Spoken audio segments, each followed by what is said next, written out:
What's up, guys?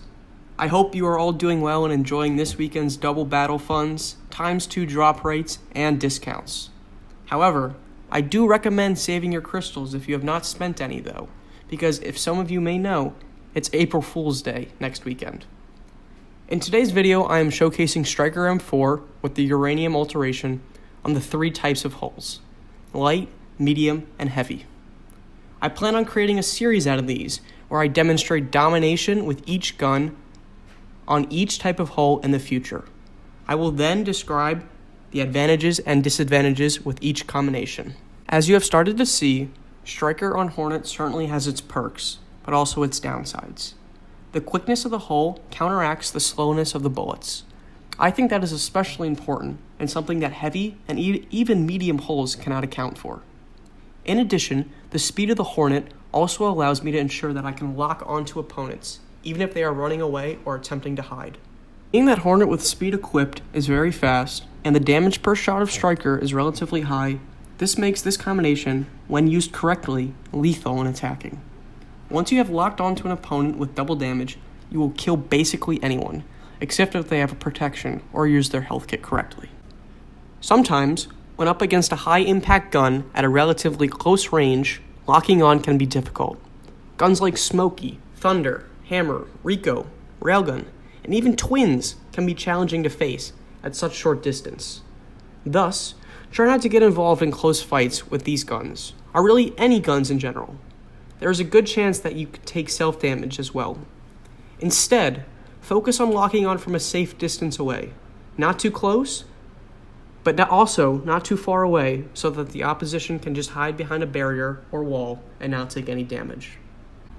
As with any other gun, the health of Hornet is a downside, especially when you have a self-damaging gun equipped. As you can see, in this instant, I was defending the flag, and after killing the shaft, I shot the wall and self-destructed.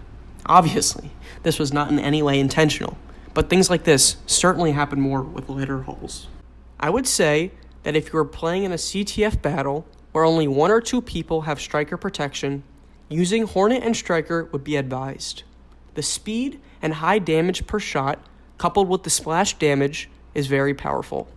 But, because I would only really play with Hornet in this situation, my overall rating for this combination is a 4 out of 10. Its lack of versatility in other game modes, combined with the minimal health points with such a high damaging gun, is what leads me to this conclusion. As you can see, I finished this battle capturing 2 flags and killing 18 people while only dying 6 times with a death to kill ratio of 3.0.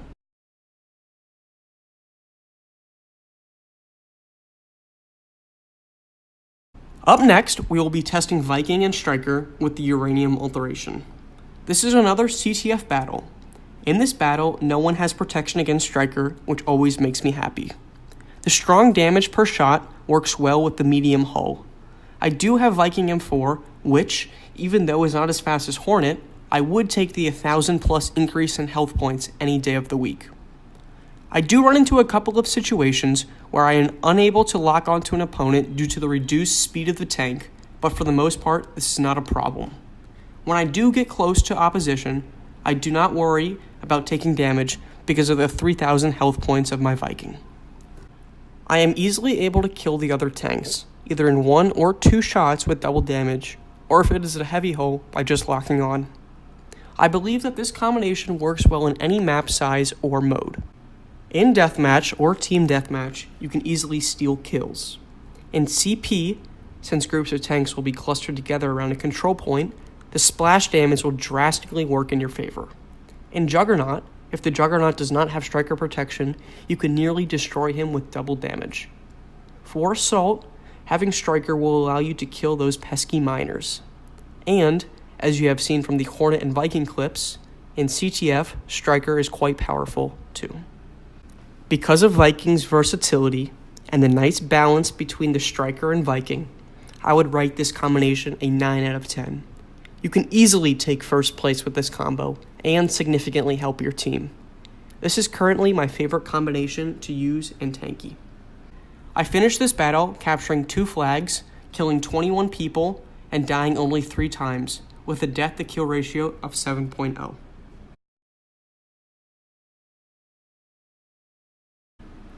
The final test is with Titan. I am playing control points in this map. In this battle, only one person has protection against Striker, which is good. My Titan is M4, so at 4,000 health points, it is a force to be reckoned with. Playing in close and medium quarters is best with a heavy hull, because you are able to lock onto targets without having to chase them down with a slow hull.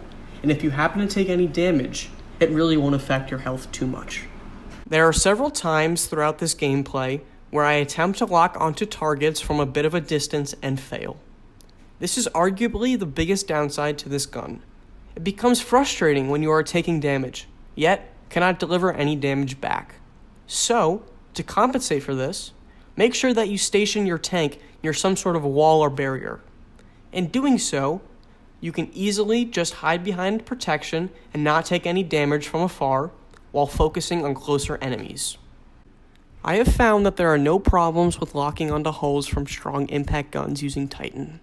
However, if you are locking onto a light hull that is close to you, chances are that you will miss the vast majority of your shots because of the slow turret speed, slow bullets, and slow hull. Personally, I feel that this combination works well in smaller maps or in modes where close combat determines the winner, like Control Point, Assault, or DM. Titan, to me, is in the middle of the versatility scale.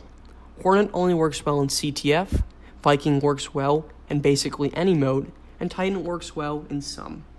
Due to this, and the overall slowness of the tank, and the slowness of the bullets, I would give this combination a 6.5 out of 10.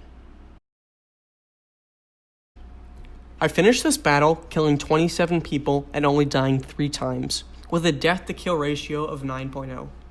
Out of the 3 clips, the number of kills and death-to-kill ratio is highest here.